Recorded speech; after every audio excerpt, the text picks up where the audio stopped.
Welcome to Songwriters from Here and Away. This is a show that focuses on new and established songwriters from Atlantic Canada, across Canada, and around the world. Hello, and thanks for tuning in to Songwriters from Here and Away. I'm Robert Campbell, and this week we have three songwriters in the room. These are professional songwriters. They've been writing for a number of years together. Lucy LeBlanc, I've known for many years. I've written a few songs with her. Bill O'Hanlon and Paul DeMarco. They get together every week, and they have hundreds of songs, thousands between them, and they are quite successful with their sync work and with getting cuts by artists and that kind of thing. We talk about their process a little bit, and we share some of their songs. So I'll jump right into the chat, and throughout the hour, you will hear music. How have you guys been writing together as a trio? That's a good question. What do you think? 4 years? 3 years? 4 years? I'd say 4, yeah, probably 4 years now. I can find out exactly, but yeah. Yeah. And lately I noticed that you've been getting together virtually every week or more often than once a week. Is that right? Yeah. Once a every week. Yeah. Once a week. We kind of started that right away. Right. We gelled right away. It came about because I'm a member of Songtown. So is Bill. So is Paul.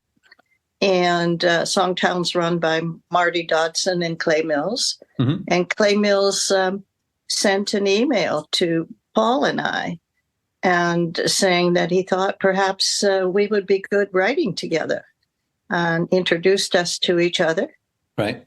And told me what Paul's capable of, which is everything. Artist, producer, songwriter, the works. And he has and a nice me, which is mostly just lyrics. But right. Bill, that Clay also said that Lucy sets up three-way co-writes, and so she'll probably bring in someone else. Right. I got hold of Bill, said, would you like to be our third? And that's how it started. Great.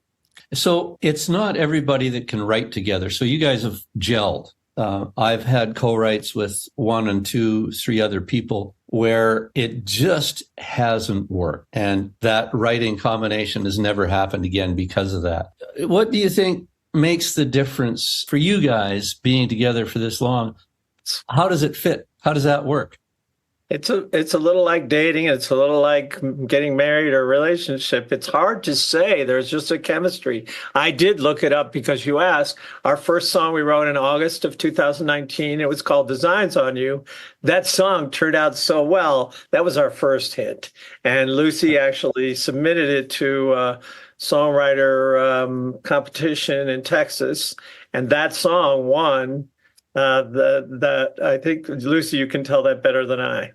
I can't remember if it was in the rock version. Actually, I'm going to back up a whole lot. That first song we wrote, Bill came in with an idea. And maybe, Paul, you can expound on that idea. Remember what that Bill brought in? Yeah, I do. I remember, because one thing that I think is really important and interesting, which I think is, you're talking about the ingredients, why we work. All I can say is, in the room when we're together, and it's a virtual room because we're all in different parts of the world, there's this level of trust, which is unusual because it wasn't necessarily earned trust because we didn't know each other before as a three. But there's this level of trust where we speak very freely in the room, which makes songwriting really easier to do because everyone just says what they feel, says what they think, and we're all considerate of that. So I remember Bill coming into the room, and Bill, you'd just been to the opticians, right? Right. Hi, doctor. Yeah. Bill had just been to the opticians to get his eyes checked, and as the optometrist reached over him to do something, he noticed she was like covered in tattoos, and he was like, "I wonder what this girl's story is. You know, she's covered in tattoos," and he just wasn't expecting it. I think in that sort of setting, so we just started with that idea. And this girl had designs on her, tattoo designs, and wondered what the story was. So we kind of combined our life stories in relationships and things, and came up with this accumulative story of a guy who goes into a coffee shop, and as the girl's serving him, she reaches up for something and he sees this tattoo on her shoulder of a broken heart with wings, and he just thinks, wow, what does that mean? What's her story? And that was the birth of the song. That was our first song. So it was it came together. Right now I'm going to play 4 versions of the song, but the first 3 just snippets of Designs on You. First one will be the Americana version, then a country pop version, then a rock version, then the acoustic version. So you get an idea of what they did with the 4 takes. I think it's quite fascinating, and it's a great song. Here it is.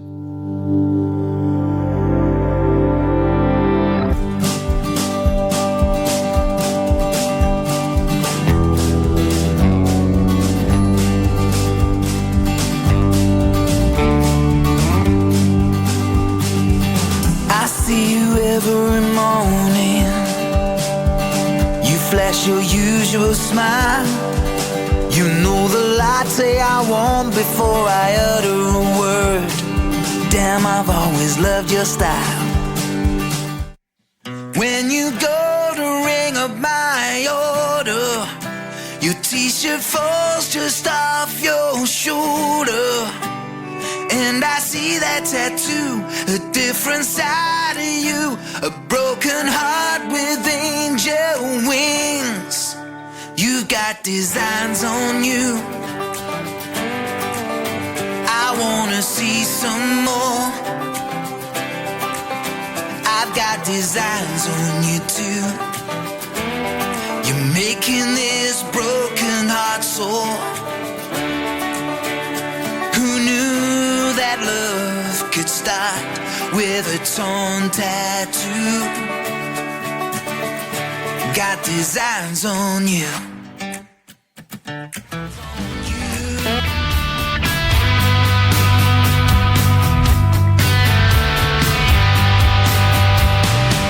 I wanna know that story. Who left that mark on you? Tell me who broke your heart. How did you rise above it? How did you make it through? There's a mystery about you now. You got an underneath my skin somehow. Wanna learn everything about those angel wings and uncover who you really are. You got designs on you. I wanna see some more. I got designs on you too. You're making this broken heart sore.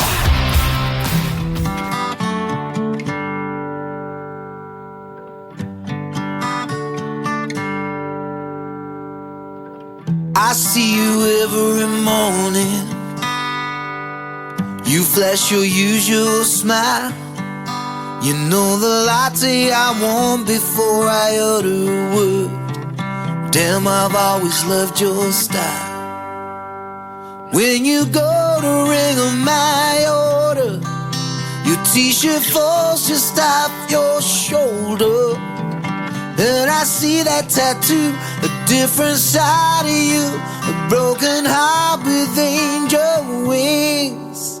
You got designs on you. I wanna see some more. I've got designs on you too. You're making this broken heart sore. Who knew that love could start with a torn tattoo? Got designs on you.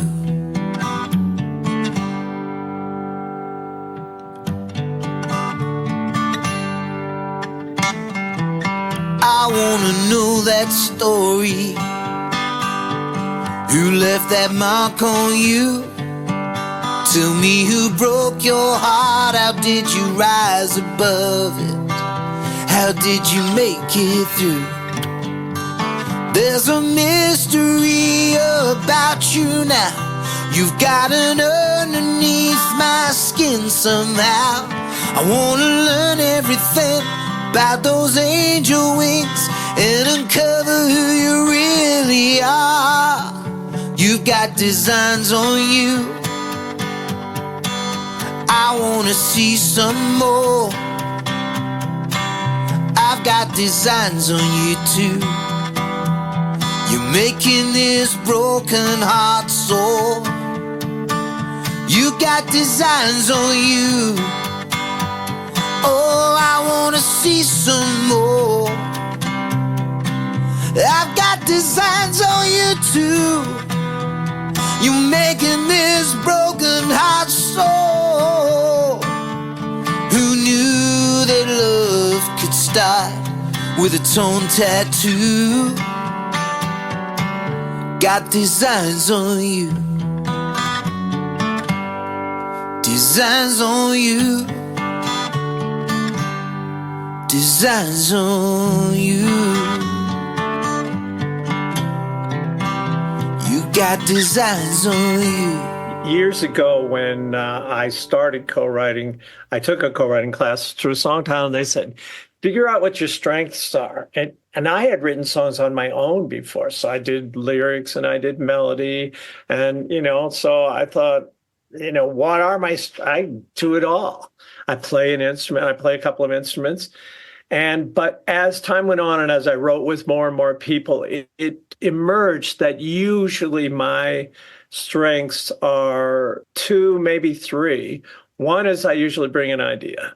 And almost for a few years, almost every time I wrote with a couple of other people, we'd use my idea because sometimes the other people would bring ideas too. Secondly, I write lyrics very fast. And it's funny because Lucy and I both write lyrics and, Paul, again, sometimes I write melody and I bring in melodies to the three of us. But Lucy and I, for some reason, we work really well together on melodies. She's a little more precise than I am, and I'm a little more quick. Let's just say that. And so sometimes I go on so fast, I don't even stop to edit. And so she's good at wait a minute, that doesn't make sense here. Or we were using you, not I, and things like that. And then maybe because I used to be a therapist, I'm pretty good at bringing the best out in people. And Lucy's really good at doing rooms, creating rooms. And Paul's, as Lucy says, great at everything. He plays instruments, guitar and piano and bass. And, he's just a great singer and he's a great writer. And, so he brings that all. And for some reason, it's, as I said, like chemistry, it just gels with the three of us. And we all have other people that we write with. And sometimes is magical, but for the three of us, it's magical. After about 4 sessions together, we got together one time, we had a brief for a sync thing, and it was about a Western setting.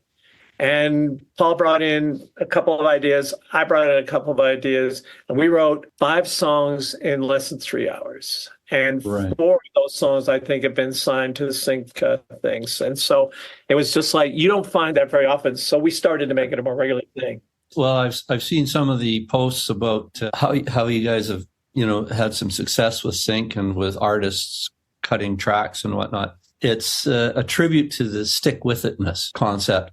Paul, I listened to a number of the songs. I listened to all the songs that Lucy shared, and I noticed, Paul, that you're doing a lot of the production and singing on virtually all of them, I guess, eh? Yeah. Sometimes we have a female singer that we use. Right. So that really helps when you want to be able to shop something around for sync or to an artist. So you're the kind of the in-house producer, right? Do you guys ever send it out for someone else to do that stuff? Or do you just generally always do that, Paul? I think there was a couple of times where we've looked for different singers. But pretty much, I think we've pretty much done everything in-house, because the interesting thing is, apart from when we've hired female vocalists, there are limits to my abilities. What we found was there was nothing wrong with the singers that were doing the songs, but there's something about writing the song and then singing it, which carries weight. That it's really that there are singers who I was thinking over here in Wales we've got Sir Tom Jones, who incredible singer. Elvis Presley, for example. There are exceptions where people can take somebody else's song and sing it and you believe it. But what we noticed was when I sang the song, regardless of whether you like my voice or not, or whether it was a perfect vocal or not, we found that it was believable. Because I felt every single word that I was singing. I was part of the writing process.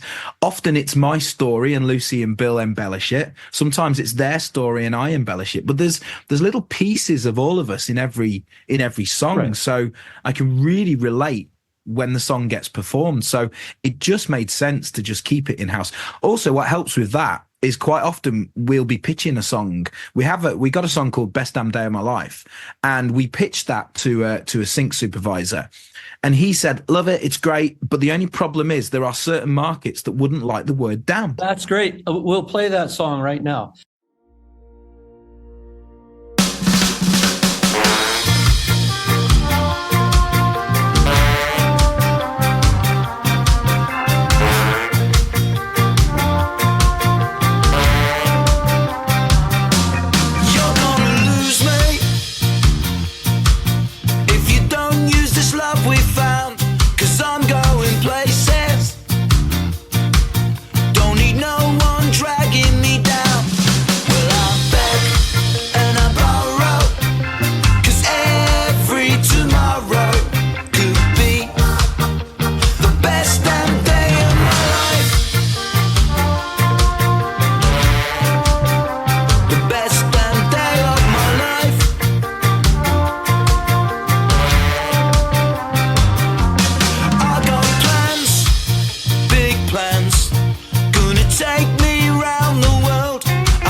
You're listening to Songwriters from Here and Away, and we're in the room with Lucy LeBlanc, Paul DeMarco, and Bill O'Hanlon, three writers who get together every week and write great tunes. I'd like to mention that this show and other events that we're doing are sponsored by East Coast Realty. So if you're looking for sales or purchasing of properties in the Atlantic region or maybe across Canada, give them a call because they've been helping us and we can help them. East Coast Realty Limited. Before we go on, I'd like to mention sfhaa.ca, sfhaa.ca for Songwriters from Here and Away. We have all sorts of the previous broadcasts and other information about concerts that we do. And we also have a Patreon, so look up SFHAA on Patreon and join there. It can be free, and we will be having live streams and all that. Here we go back to Lucy, Paul, and Bill. My question was on that song. It's funny that you mentioned that because I was wondering about the origin of the tune, and I kind of like the out of tune sort of horns on it, right? That loose horn sound that you captured. Yeah. But and the word "damn" is a really light expletive. But do you guys think about that at the time, like when you're in the room at that moment, you're parsing out whether you should use that word or not, or darn, or how did you deal with that? We didn't think about it until a supervisor gave us feedback, but now we do, since we've gotten that feedback. The other thing is, Paul, when you write with Paul has certain words that feel right in his mouth. And Lucy and I mostly lyrics, and we're writing lyrics, and he'll say, no, that doesn't feel right in my mouth, or I can't sing it well. It doesn't sing well. And so that word just did it. But yeah, we could make a different version because Paul has the original tracks and he sung it. Just the best day of instead of the best damn day of my life. So we're very cognizant of that for sync, because sometimes you have to censor yourself a little to make sure you get in a commercial. They don't want the word damn in a commercial. It might be in a TV show or a movie, that would be fine. But on the original, right, the word was really important because the origin of the song was it was during lockdown. And I had this, everybody was complaining about lockdown, and everyone was saying, oh, I can't go to the pub, I can't see my family, I can't see my friends, I can't do this, I can't go to work. And I just decided, well, we've been given the gift of time, so how do I go through this, however long this period's going to be? Yeah. Do I fight it? Do I complain about it? And I just decided I was going to wake up every morning and make it the best damn day of my life. So the word damn was kind of important because it wasn't an expletive. We don't tend to use them, but it was almost like an emphasis. The best day of my life. No, the best damn day of my life. Right. So it was kind of an added thing to that idea, Well, and the alliteration is good too, right? Yeah. We all love that stuff, and the three of us are psychotically optimistic, so we tend to go for those positive songs. After we got that feedback about not having the word in there, we do have a version with the word taken out. Sure. But it's just not as, to me, it's not as effective, if you will. Right. And then Paul decided to do a ska version. I was wondering about that. It's like the punk tune that I guess did recently. So wonderfully weird. That's one of my favorites. Paul can really go UK punk and sometimes rap and grime, and so it's cool.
in the case of the So Wonderfully Weird, was that a pitch that you saw a sync request come through, a brief?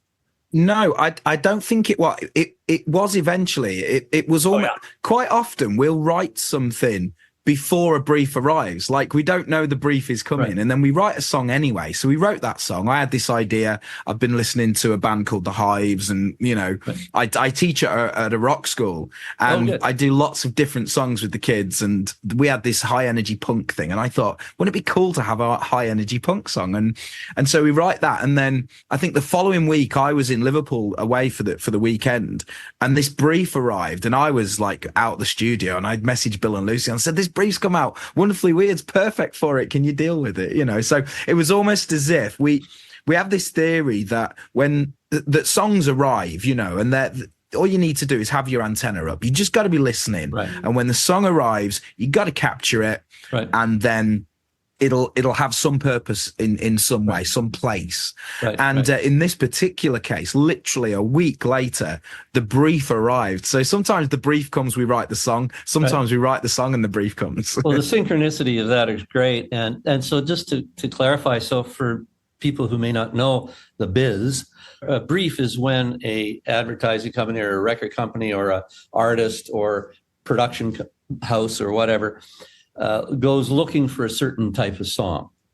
How do those come to you, and how has that changed now that you've gotten some more success? I imagine you have those direct connections too. So We're all members of Songtown, and through Songtown they have different groups, and they call them the Edge groups. Right. And we both Bill and I are in the Sync group, and within the Sync group there are two different groups. One of which is called the Sync Up. And the Sync Up group gives you live briefs as they receive them. So you will get a live brief, but normally those briefs are due very quickly. Lots of times you won't have time to sit down and write the song if it's due within the day or within 4 hours. But if you've got a few days or a week, well, you can do that.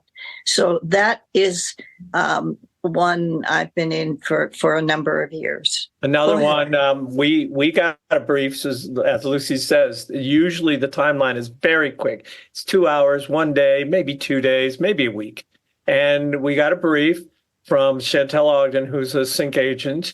And she said, well, there's this indie movie that's called Love in Tahiti, and they're looking for a song.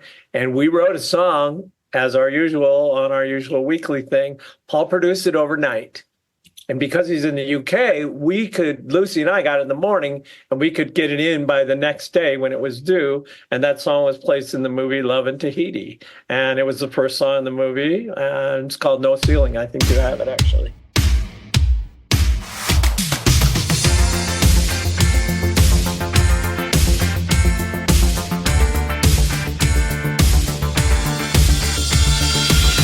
Let the sunshine and skyline lead the way. Dive into the deep blue and find your place. Don't underestimate, take a firm hold of your space. Don't hesitate, 'cause there's no ceiling. Make everything that you see, everything that should be, that magic feeling. Be anything that you need, anything that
Make everything that you see, everything that should be, that magic feeling. Be anything that you need, anything that you need, 'cause there's no ceiling. Make everything that you see, everything that should be, that magic feeling. Be anything that you need, anything that you need. Reach on up, keep on dreaming. Oh, 'cause there's no ceiling. No, there's no ceiling. So reach on up and keep on dreaming. 'Cause there's no ceiling. There's no ceiling. 'Cause there's no ceiling. That's Paul, on the production of that, it's sequenced a bit, eh? You got the underlying sequencer thing going on? So what I used for that, I used arpeggiators. So I had a plug-in which was like, it works like an old synth, and I was just kind of getting that to work. Guitars are real. And then kind of, it's almost like a synth wave thing, kind of synth wave meets like pop, Right. Well, I on the intro, like on the guitar, the keyboard guitar part, it's kind of got this wacky out of tuneness thing going on, like this really neat conflict. And I love that. Right. And I didn't know what to think. And now, I mean, I guess I'd have to see the song in the movie to see how it sits in the placement, right, for where it got used. Go on Amazon, you can rent it. But go ahead, Paul. Yeah, no, I was just going to say that because all supervisors, everything they say is subjective. They kind of look at it from different angles. And one supervisor said, "Oh yeah, the guitar sounds slightly out of tune. You might want to fix that." So, and it was funny because I follow my gut a lot. So I was listening to the original version, and I knew it was slightly out.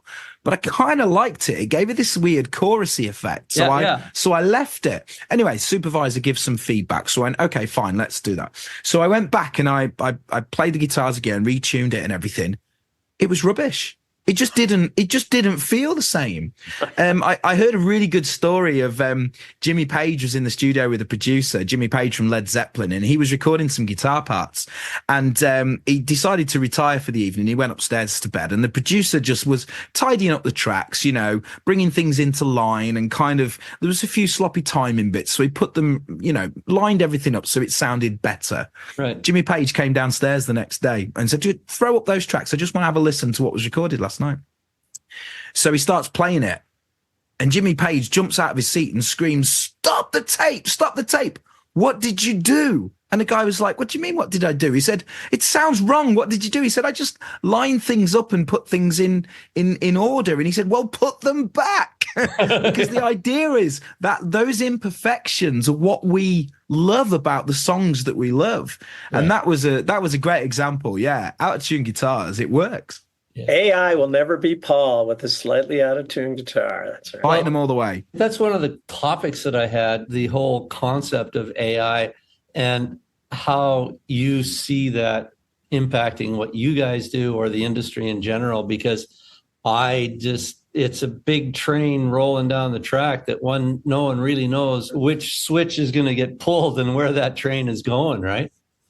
Well, all I have to say is in our writing room, we'll never need AI because we've got Bill. You would not believe how fast those words and lines come out. I'll do a John Henry. I'll do a John Henry thing and go up against ChatGPT for writing lyrics to a song. Mine will make more sense, and I'll be just as fast. A friend of mine just said, "We are AI." I have 68 years of stuff going in my ears and 60 years of stuff going out of my fingers. But it's still it's still an intelligence machine putting out the stuff. So I think this is very apropos to mention that you have three intelligence machines collaborating and feeding each other. And I think it's a very unique and incredible thing that AI will not be able to achieve for decades. Or will never be able to achieve the emotion. Maybe. You know, Well, it's three people together. Yeah. You're kind of thinking like one brain, but more than that, you're sharing one heart, and that heart is what's going to bring out the emotion. And tell me, will AI ever be able to feel it? Yeah, that's I think a question we can't answer, I feel. Oh, I think that's right. Until it evolves, and we'll see. But yeah, I think what we're really doing with music is we're putting emotion to a rhythm and a melody. And I think, that emotion is so grounded in people's bodies. Like Paul, when we were writing, he was like, that doesn't feel right in my mouth. Now, unless you're an AI robot who's got some sort of sensory program like that, you're not going to be able to say that. And also the wonderful accidents. So like, when jazz players play the wrong note and then they play it over again and it becomes part of the solo, there's a little of that accidental, like you say, you're taking input all the time. We get ideas everywhere. Lucy is really good at listening. So we'll be talking and she'll go, well, we ought to write that. That's the song we ought to write. Forget these ideas we were just talking about. Right. Lucy will say, you just said this, or we just said this, or this is what happened. We got to write that song. So it's that randomness and accidental stuff that when you get to perfection, that can be a little problematic because machines are good at getting to perfection and humans are good at messiness, I think, and emotion. Yeah. Well, as three gentlemen in a room with a woman with a superlative wordsmithing, we can all give a nod to Lucy LeBlanc. I know that for sure. And she's written millions, probably hundreds of thousands of words in songs by now. Yeah, we love you, Lucy. Just got to say that. I don't necessarily keep that in the show, but we really should. That's right. If I could just backtrack a little bit, right down back to the very first song we wrote, that Designs on You, Paul right away created 3 different versions of that song in a production. One was a rock production, one was country, and one was Americana. And we put it out on Facebook. Hey, here's this production. What do you think? Here's another production. What do you think? And people would weigh in on their favorites. And it wasn't unanimous. Some people this, some people that, some people. For me, I gravitated to the rock one. And then there was this little song contest at in Austin, Texas, the Austin Songwriters. And I submitted that for the rock group. And it won an award there. Right. So You're listening to Lucy LeBlanc, Paul DeMarco, and Bill O'Hanlon. 3 writers, one from Vancouver area, one from the United States, and one from UK. The different versions, have they been picked up in various versions or just? I do a lot of pitching and I go with what my gut tells me. And for me, it's the rock version. So that has been signed by a sync agent, the rock version. Right. That's the one I gravitate to. That's the one I pitch. Right. And the interesting thing with that as well is because the rock version was pitched, and obviously it's the master of the track and the lyrics that they sign, but we kind of held back on pitching the other 2 because the lyrics were exactly the same. However, we had a brief come in wanting a particular type of lyric, and we actually used the track from the Americana version to create a completely brand new song with a completely new lyric. And that came out really well. I also play the song live acoustic, and I do it a 4th way. I do it completely different when I play it live. And here's that song. It's called Same Old Round and Round, and it's built on top of the bed track that we heard earlier for the song Designs on You, the Americana version. Same Old Round and Round.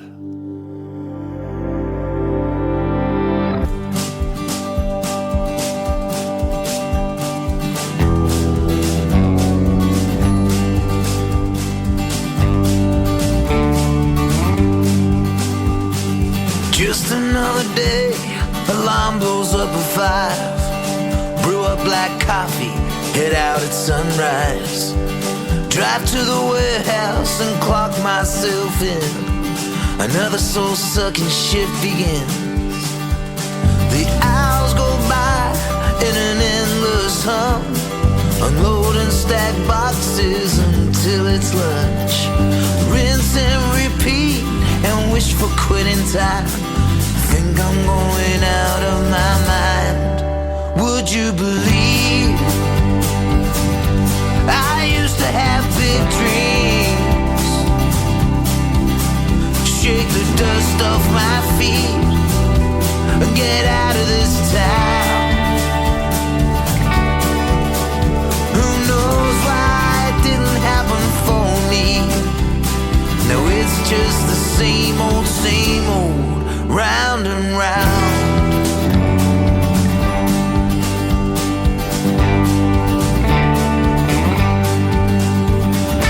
Weekends here, I get in the routine. Meet up with the boys for a beer or three. Same old crowd, year after year. Even the band knows the songs we wanna hear. Dirt on my collar, dust on my jeans. They may both be blue, but they show you where I've been. I keep thinking, hey, maybe one day.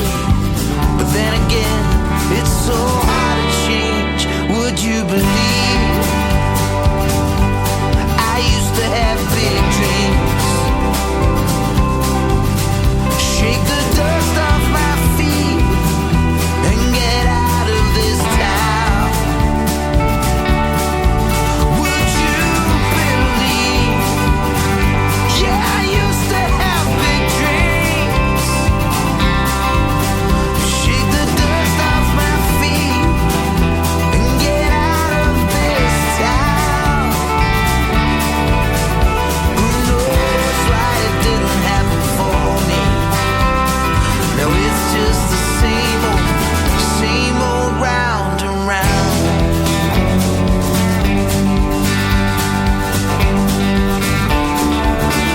Same old round and round. Same old round and round.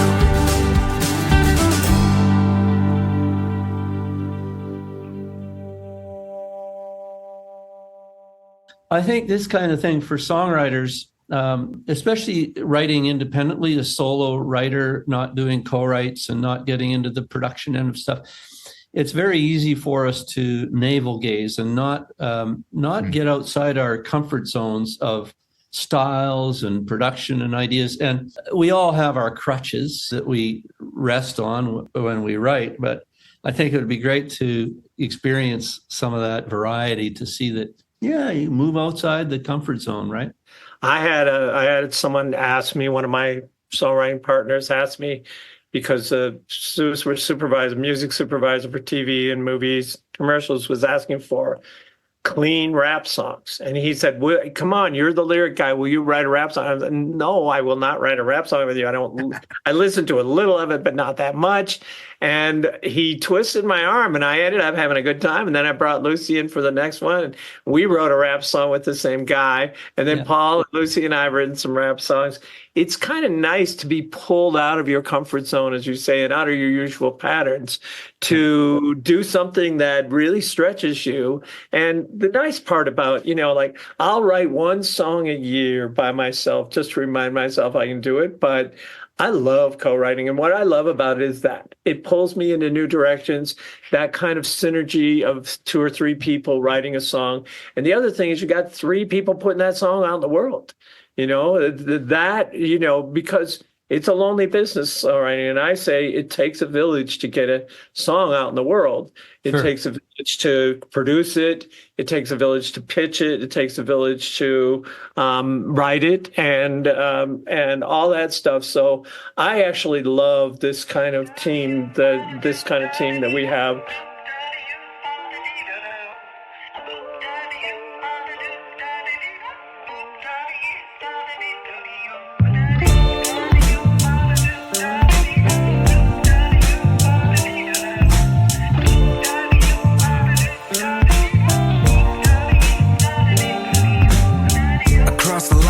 Too many times.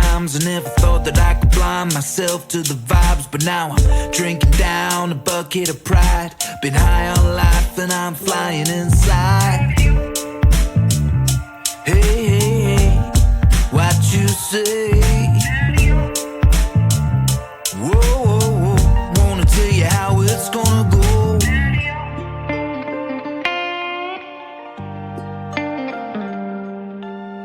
I'm laying down a new kind of sound, gonna bring it around, and I'm bound to show you how. Open your eyes and watch me now. I'm down with the house, I'll be saying it loud.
This is Daddy-O by the Doll Group, of course, and that's Paul DeMarco singing. We call ourselves Doll, which is based on our last initials. Right. And we use two of Lucy's, but, you know, it's Paul DeMarco, Bill O'Hanlon, and Lucy LeBlanc. She gets two Yes. because she's the writer. She's the lyric person, so she gets that.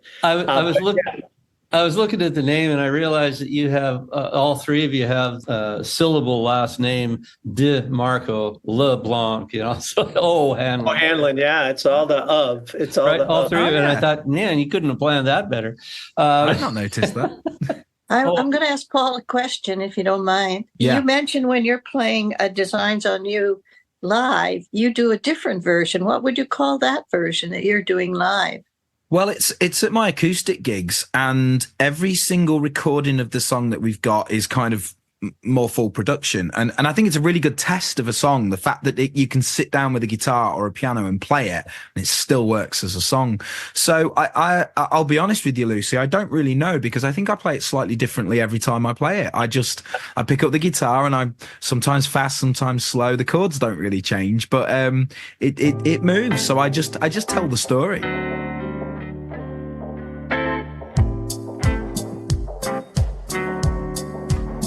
You picked your poison. You picked this path. Where you going? No, there ain't no going back. When you're walking on the wrong side,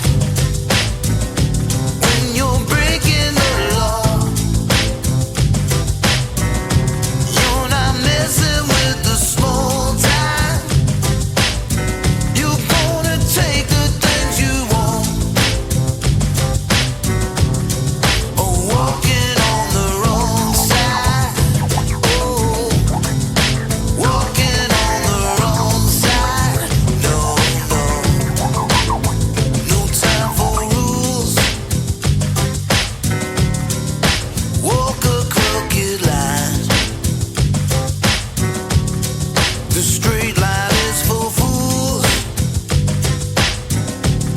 and you never were that kind.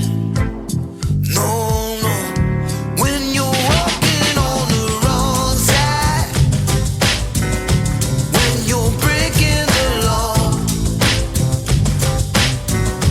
you're not messing with the small time. You're gonna take the things you want. Walking on the wrong side. Oh, walking on the wrong side. No, no. And you don't know who to trust. Always waiting for the bus. But taking risks is like a drug. Yeah, when you're walking on the wrong side, you're breaking the law. You're not messing with the small time. No, you're gonna take the things you want. Yeah, yeah. Walking on the wrong side. When you're breaking the law, you're not messing with the small time. You're gonna take the things you want. Oh, walking on the wrong side. Oh, walking on the wrong side. No, walking on the wrong side. Oh, walking on the wrong side. No, no, walking on the wrong side. That's Paul DeMarco singing On the Wrong Side, written by the Doll Group. Look up sfhaa.ca. You'll find it all there. Well, I have to say thank you to Paul because I just got my my BMI earnings this quarter, and Paul's been playing some of our songs out, and those are showing up on my BMI statements, and they're adding to my BMI statements. I play songs out as well, and so I get some of that live performance royalty. And Paul's been doing a great job. He's out there 2 or 3 times a week playing with on his own or with a group that he has, and sometimes our songs show up on that list, and you Right. can make a lot of money. Again, another reason to write with other people. They may go out and play your songs, they may record them and release them. Lucy and I have had a bunch of songs released that were recorded and released by our co-writers. That's the easiest way, as they say, writing with artists. Right. Paul's an artist. We write with Jan Edwards, who's another artist, and she puts out stuff a lot. And so that helps us get our music out in the world. And again, that co-writing thing has been so essential for my learning about how to be a better songwriter. Right. Not only in the room, you don't get caught in your own head and is this good? Is this right? But you also get the feedback right there. Somebody goes, I don't know, that line seems kind of cheesy, or wait a minute, we changed the rhyme scheme for the first verse. That's not right. That raises a question I had. How do you resolve those differences of opinion? So how do you deal with those little issues in the room? You've made it to the podcast. This is the extended version, and I will basically let the interview run as it was recorded and insert some of the tracks. I really appreciate you being here and making it this far. Your support is greatly appreciated. Would love to have you join the mailing list and the online community. So check us out, and thank you, thank you, thank you. Here we go. How do you deal with those little issues in the room? We fight. Well, you find the people that are flexible, number one, that don't go, this is the way it has to be. None of us ever say. Sometimes we're strongly advocating for, no, I really love this line. I really want this word to be in there. But we're all flexible enough to let it go. And as somebody once, some writer, Hemingway or somebody said, be willing to kill your babies. Right. You know, the things that you think are the coolest lines, but don't quite work for other people or don't quite serve the song. So that's what I would say. What would you two say? What would you say, Lucy? Well, if someone is very, very passionate about it, I usually bow to the passion. They've got a driving reason they want it, you know. But that's one of the good things about writing in a group of three. If one doesn't want it, the other two do. Wow, Right. It's a democracy. don't It's they? democracy. Yeah, Majority wins sometimes, but again, sometimes that person with the passion will override the democracy. Yeah. that's true. That's true. Or you can make the case. Sometimes I'm a really good talker, as you've noticed, and I will make a case. Here's why I think this is the way we should do it. And sometimes they'll go, "Oh, okay, that makes sense," and I'll be able to talk my way into that. You can line. baffle them with BS, right? Yeah. That's my specialty. But I mean, it is a co-write. I mean, you know, it's not just you, right? So it's a blending together, Right. and creating something magical and special, actually.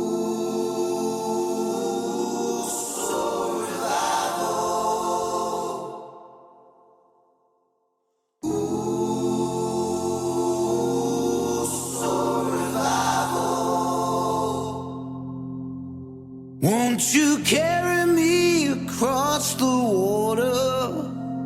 Help me find my way. I don't need to bathe my sins in wine, but I'm looking to be saved. I just need a little soul revival. I need to come back to life. I waded through a river of trials. Now I'm ready. I'm ready for a soul revival. Yes, I am. I've been skimming across the surface. Couldn't sink down deep. Now I'm on my knees looking for a sign. I want to see the light and believe. I just need a little soul revival. I need to come back to life. I waded through a river of trials. Now I'm ready. I'm ready for a soul revival. This flood is gonna keep on rising, so I'm searching for some higher ground. Higher ground. There must be more than just surviving. Tell me, can you feel me now? Won't you carry me across the water? Help me find my way. I don't need to bathe my sins in wine, but I'm looking to be saved. I just need a little soul revival. I need to come back to life. I waded through a river of trials. Now I'm ready. I'm ready for a soul revival.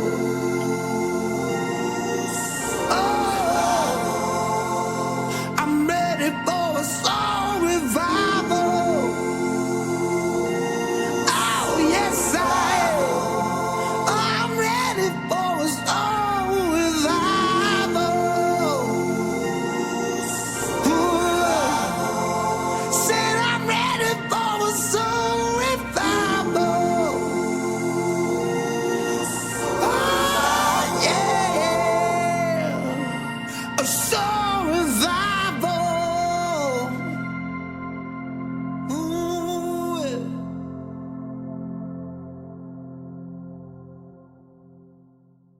That's Paul DeMarco singing on Soul Revival, written by the Doll Group. Well, I mean, in a case, you know, most of the time it is really a blend. But sometimes one person, Lucy, will write a whole lyric, or Paul will bring in a whole song. And then this is our joke between the three of us, because when we first started writing with Paul, he would play us this thing that he'd just written to bring to the session. And Lucy and I would look at him and say, Paul, that is just stunningly beautiful and well done. What are we What is doing this? here? Yeah. What is the song about? We would say. Yeah. It feels great. We have no idea what this song is about. And you go, well, it's about this. And then Lucy and I, we get to work like little mice, chewing out some of those words and changing them so that everyone who could hear, who heard it, would understand what he just told us. Right. Because we got the feeling, but we didn't get the sense of it. So that's, sometimes we'll bring in a whole thing. Sometimes we'll bring in one small idea and we expand it into a song. And again, that's the joy and the surprise of co-writing. You never know what's going to turn into a song. Right. Yeah, it's a and beauty some of those songs have become my favorite songs in the world, not of my songs. My favorite songs. I'll find myself walking around my house singing or whistling a song, and then I'll realize, oh, that's a song that I co-wrote with these guys. It's great. I love that. Yeah. Well, it's interesting, the idea of placement is something that I notice a lot of novice or less experienced songwriters fall into or fall out of. They don't put themselves in the positions as an observer of who's singing, what are they saying, and to whom, and where are those people situated, both physically, but emotionally and kind of psychologically, right? So that the song can deliver to the listener all those pieces without having to, if you go to a songwriter circle, great. Here's a song about me singing a song, or whatever. People introduce stuff and they give away the whole song, and okay, fine, I can listen to that song. But if I can't listen to the song without all that preamble or all that pre-knowledge, then it's to me, it's not a completed song, right? Yeah. Agreed. I remember something Marty Dodson said, and Marty's one of the songwriters hitting up at the top of Songtown. He said the first verse should accomplish three things: establish the characters, the context, and the setting. Yep. Yeah. And I try to remember that when we're writing. Yeah. And there's a lot to writing. And you got 4 to 8 lines to do it. Yeah. Uh-huh. And the first line has to draw you right in. Not just lyrically, but also melodically, so that the listener keeps on listening. And it has to drip on down through the song. Yeah. Yeah. And I've keep that listener engaged. Yeah. I've heard that before too, is that when you hear a great song, you think, wow, that's so simple and so clear. I could write something like that. And then you try it, and it's not that easy to write something that's so clear and so simple and compelling, hooky. And there are so many things go into it. We pay attention to every syllable of every word, alliterations, the rhythm of that, where it falls in the phrase. Right. There's a lot that goes into great songwriting. The prosody, syntax, and all that stuff. Absolutely. The thing I always say is people talk about that, and I say, well, just if it's that easy, just go out and try to write a Hank Williams song. Right? Yeah. They seem so simple. That's a great example. Right. Hank Williams, it's so simple. It's 3 chords, and it's so simple. And then you go to write and you go, I can't do that. That is genius. It's 2 or 3 syllable words is the max. That's right. Yeah. What? Yeah. Whippoorwill. Now, come on, whippoorwill. That's a complicated word in a Hank Williams. I have a tendency, as Lucy knows, to have sometimes more chords than one needs, and you have to really watch that. I noticed that you've got the tune on the wrong side, which is basically a 2-chord jam. And I noticed how it all comes down to, in that case, it's all about the production and the groove and then of course the lyrics and what you're doing on top of it. So where did that tune come from for you guys? Where did that go? That was a really exciting thing, because Paul is such a good singer, and he got laryngitis. And we had a brief due, and that song was written to a brief. And Oh, Paul okay. had great track, and he sent it to me. I was on an island in the Caribbean, and I went out in the Oh, morning. poor guy. And I was, that's one of the few that I've written the melody for because Paul had laryngitis and couldn't do it. So usually I just defer to him because he's such a good melody writer and such a good singer. And I sang my croaky version of it into an iPhone and sent it to him. And when he recovered, he was able to sing it. And Lucy and I fixed the lyrics from my initial, rough Right. one. And it fit the brief perfectly. It didn't get placed, unfortunately. But after that, it got into the soundtrack for a movie. Great. There you go. Good. Well, I really enjoy the songs. What was We Are Fragile. We Are Fragile. That's a lovely tune. Cool concept, and I love the space between the lines, right? I state something here and I wait. Yeah. And I state something again, and it gives us the chance to process, and it's almost too long for me, right? I was going, okay, right? So how did that one come about? That's all Paul. That's all Paul. He brought that in, and I just went, oh my God. Yeah. Lucy and I was like, again, but that was one of them we said, what's this song about? And we tweaked the lyrics a little, but Paul had that. And that was the first one that to me showed the magic of this team, because I was like, okay, this blows me away. And as you say, it's kind of long, but it was what it was. The song wants to be what it wants to be. It's perfect for Sing, because they'll just take sections out of it and they'll put it in a TV show or a movie or commercial. But that was the first one that showed us the potential of the Doll team to me. Right. Because Paul brought that in as a finished product, and then Lucy and I tweaked it to make sure that the listener would understand more of what it was about, but without disrupting the magic that Paul just sits down. Paul is sort of like a Buddhist in this. He'll say, songs arrive. Like most people say, I wrote that song. And he'll say, here's what arrived this morning as I was getting ready for our write.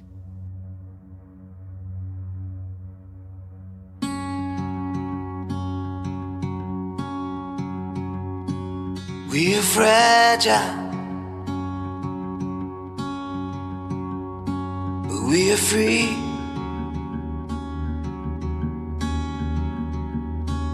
We are broken in pieces, but somehow your heart reaches me. We are living till we die.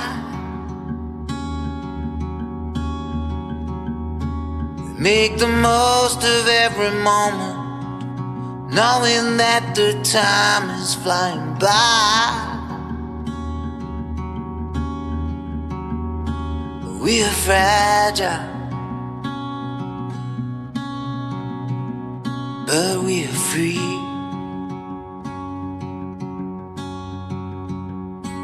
We are moving when we are still.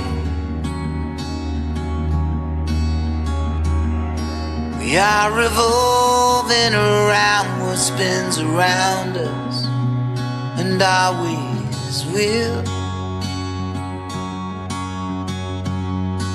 We are standing till we fall, but we pick ourselves back up, 'cause it's not luck but only love that saves us all.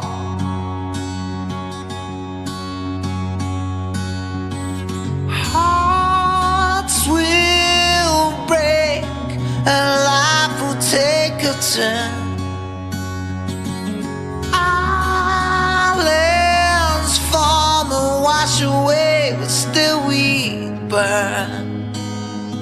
We burn. 'Cause 'cause we are fragile, but we are free.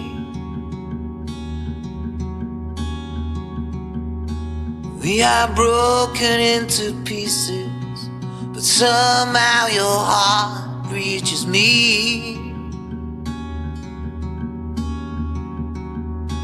We are fragile, but we are free. We are fragile, but we are free.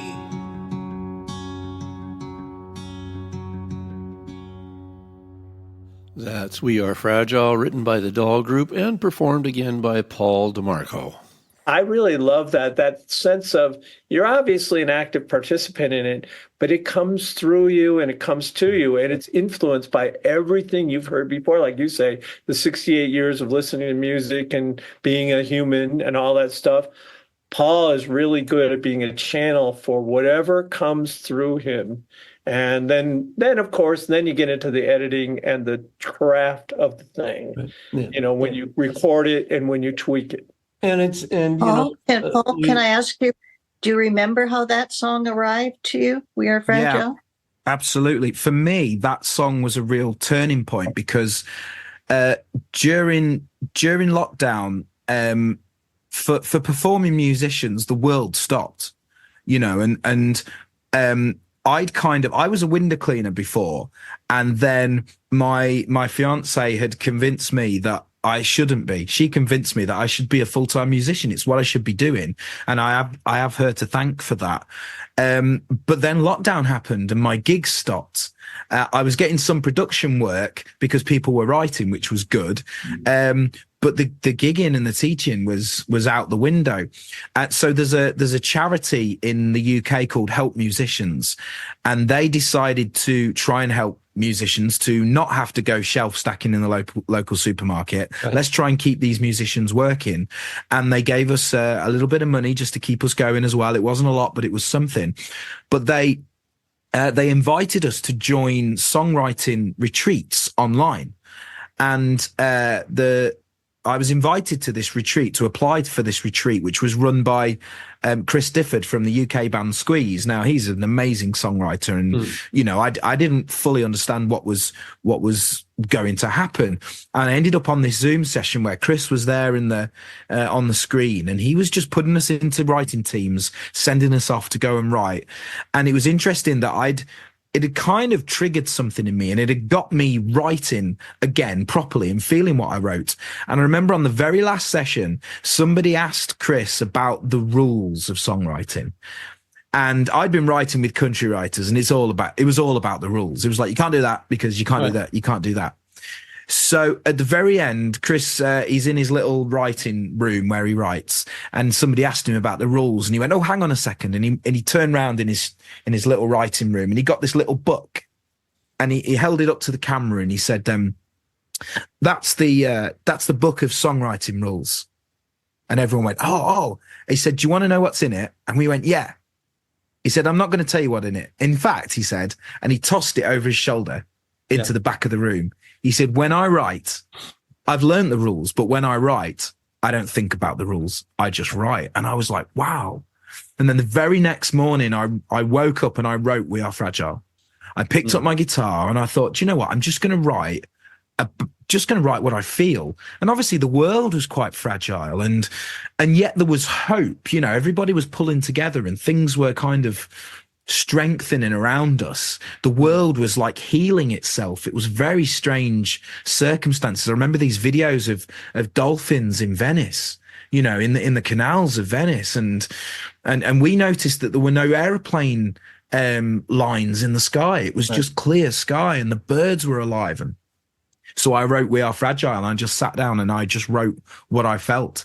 And when I brought it in the next day to the right with Bill and Lucy, it was a moment, you know, right. And it was really good because I've learned the rules. We practice the rules, but then there comes a time where you put it in a drawer and go, okay, somebody's got to feel this. So now I've got to write this. Right. And that's what, from then on, I think that's what we really started doing. And now when we're in a room and we go, oh, we can't say that because blah, blah, blah, we look at each other and go, yeah, but it sounds good and it feels good. Yeah. So we do it. And I think that's where workshops and those kind of training sessions and being in a Songtown group or all this, the background work that you do to, quote, learn the rules is quite valuable. You know, I mean, I've hosted Pat Pattison and various other people for workshops up here in Halifax. And you get that stuff in the back of your mind. It's part of that intelligence system that sits back there when you're writing, and you get the creative urge, and you let the creative take over for as long as you can while you craft the song, and then you worry about the tools, shall we say, the rules and the tools. It's a good thing to remind yourself to not put the rules and tools in place until you have something that has the emotion. Yeah. I had a really interesting moment with We Are Fragile just before we joined this Zoom. I haven't played the song for a long time. You know, it's not the type of song I play at my gigs. I play to like crowded pubs and, you know, people want something they can sing along to or something upbeat, even if I do my own songs. And so I just brought up the lyrics and I just played the song. And what I loved about it was I still felt it. Right. I could still feel that song like it was trickling through me, and that was that restored my faith in everything, which was a nice feeling. Good. Right on. Well, I really appreciate your time, you guys, and I know that cutting into your writing time, so I won't carry on. I don't know if there's anything you guys want to say. I know you have the writers workshop coming up online, and you've got some in the archives that people can look into. And well, I mean, yeah, I think that's one thing, is that the three of us, we have this, you know, in addition to being psychotically optimistic, we have this desire to give back to the world when we would learn something, because you spend so much time trying to figure out how to do the songwriting thing, and then how to do the songwriting business part. Right. And, you know, we're really good at making sure the songs don't gather digital dust in our computers. And so we were like, okay, let's do a webinar because we're good at this. You've written a song you love. Now what? Where do you go next? Is it really a great song, or have you fooled yourself? Right. And then what do you do if it's really a great song and you want to get it out in the world? Most people that we know don't do well at that. And we have gotten really good at that. I mean, Lucy's got hundreds of cuts. Paul's had so many songs recorded and released.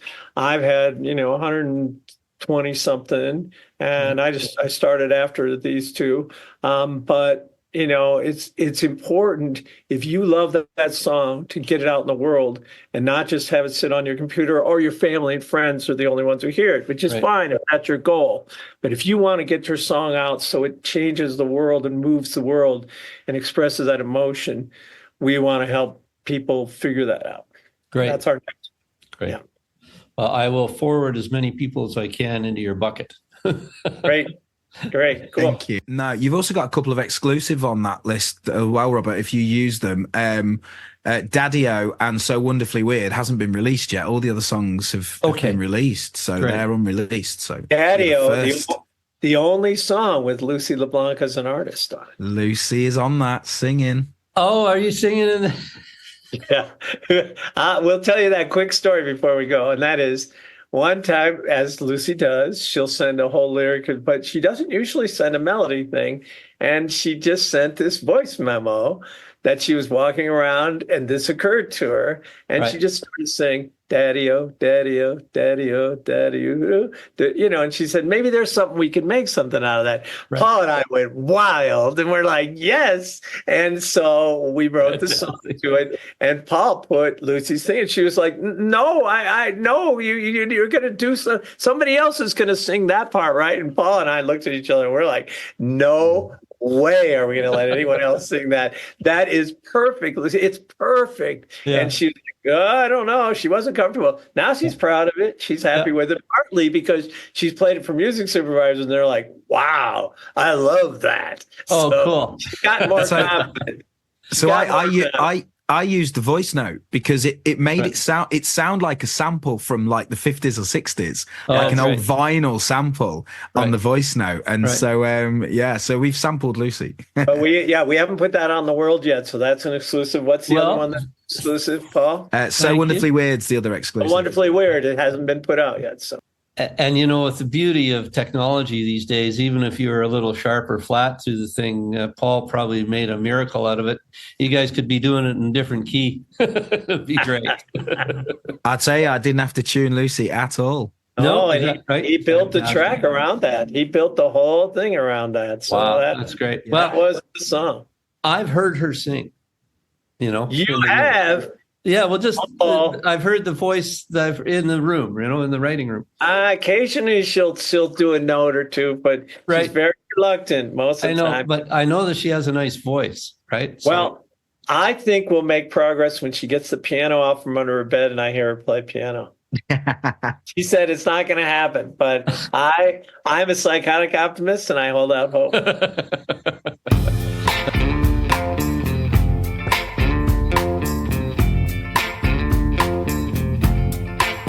Won't you carry me across the water?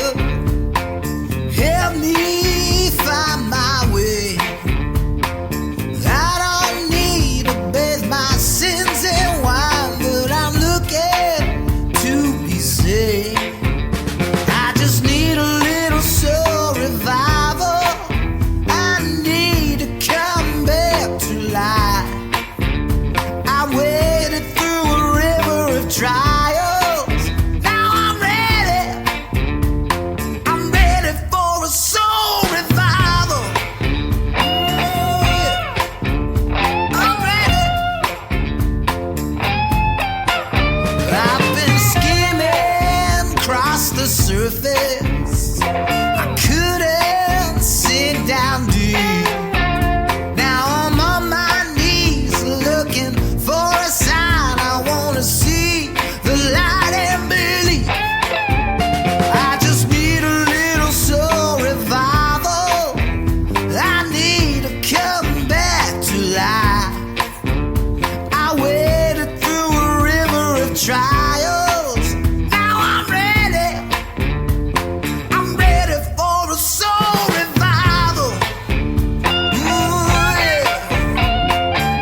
This flood is gonna keep on rising, so I'm searching for some higher ground.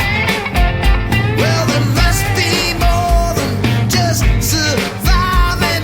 Tell me, can you feel me now? Won't you carry me across the water and help me find my way? Well, I don't need to bathe my sins in wine, but I'm looking to be saved. I just need a little soul revival. I need to come back to life. I waded through a river of trials. Now I'm ready. I'm ready for a soul revival. A soul revival. I'm ready for a soul revival. Oh, I'm ready. I'm ready for a soul revival.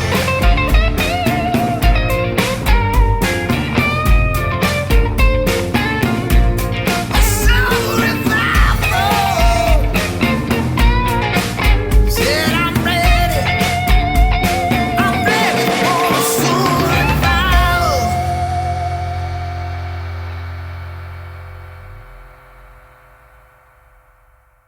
That's Paul DeMarco singing Soul Revival, and of course, written by the Doll Group. That's it.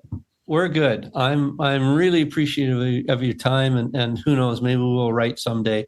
And any of you get to the east coast of Canada, You have a venue. You have a place to stay. Robert, I wanted to say too, occasionally I do a free thing for songwriting groups, and that is on part of my melody writing book with Clay. It's called the Line Plus Three Method, and I just do a presentation on that. I'd be happy to do that sometime for your group if you want. Okay, we've reached the end of the podcast version of the show. And again, thank you very much for being here. Since you're hearing this, if you reach out to me, the first person who contacts me via email, songwriters@sfhaa.ca, will get their choice of a free ticket to a show that we're producing in Halifax, or a collection of CDs from various artists that I have. So here's one last little piece from the recording that we did. Just something that I found rather interesting. Lucy, between you guys, you write about 8 billion songs a year. And Lucy, you should tell them maybe the story of how our song co-opetition came about. All right. Yeah, you guys competing for who is writing the most songs. I noticed that's downplayed a little bit now, but yeah. Bill is competitive in a nice way. Right. And I don't remember why you and I started that competition. I do, but I wanted to tell the story. But let me tell that part of the story, and then you can go back. Well, I used to see Lucy's social media posts, which I'm sure you see, and she's really good at putting out there what she's up to. And I was sort of new to the songwriting business, and I kept seeing Lucy's posts, and one year she posted, I wrote 100 songs last year. And I was like, wow, I've never even counted how many songs I've written, but 100 songs, and I went back and counted what I'd written the year before, and I'd written 40 songs. And I thought, wow, that's something to aspire to, what Lucy's doing. I'd like to be like Lucy when I grow up. And then the next year, I decided, I really worked at it. I wrote 100 songs, at like 102 or something. And Lucy posted at the end of that year, I wrote 150 songs this year. And I thought, there's no way. And then the next year, I wrote 153 songs. And Lucy posted, I wrote 200 songs this year. And I'm like, I will never catch up with Lucy LeBlanc. I but she's good, because she's like the pace rabbit, for the races, for the dogs. And I paced that. And the next year, we'd started writing together a fair amount. In January, like late January, we were on a call together. And I said, oh, you're probably way ahead of me, this month, because I aspire someday to be Lucy LeBlanc and catch up with you. And she said, oh, no, I've had a bunch of cancellations. And I've only written 11 songs. And I thought, I've written 20 songs this year already. And I was like, I'm going to savor this brief moment when I'm ahead of Lucy LeBlanc. She goes, oh, well, would you like to have a little friendly competition this year? See who writes it. I grew up in a really competitive family. I don't like to do competition, but yes. She goes, okay. Well, she said it would really help me get back on the horse and get going and make sure, I get my songs done. Yeah. So we had a competition that year, and I'll let Lucy take the story from there. Well, it just seemed that, and we kind of did friendly sniping at one another, you know what I mean? Right. And Bill would post, oh, I'm at 15. I said, well, watch out. I'm right behind you. I've got 13 new ones. And, and people related to this, like we were just doing this back and forth, and people were watching it. And, oh, look at this. But it was a friendly competition. And Bill put out all the stops. He beat me fair and square the whole year. The next year, Paul came in on the competition as well. And we were screwed because Paul, even though he has a full-time job, family, he wrote way more songs. He wrote over 400 songs that year. And Lucy and I did pretty well. We were in the 300s. But nowhere close to Paul. Yeah. And we sent Paul a little trophy because he won it that year. I'm looking hard on the back wall, Paul. I don't see the trophy up in the studio here. That's because it's in pride of place in my living room. It's a family affair, so it's on the mantelpiece in my living room. Here's mine from the previous year. Fantastic. That's great. Well,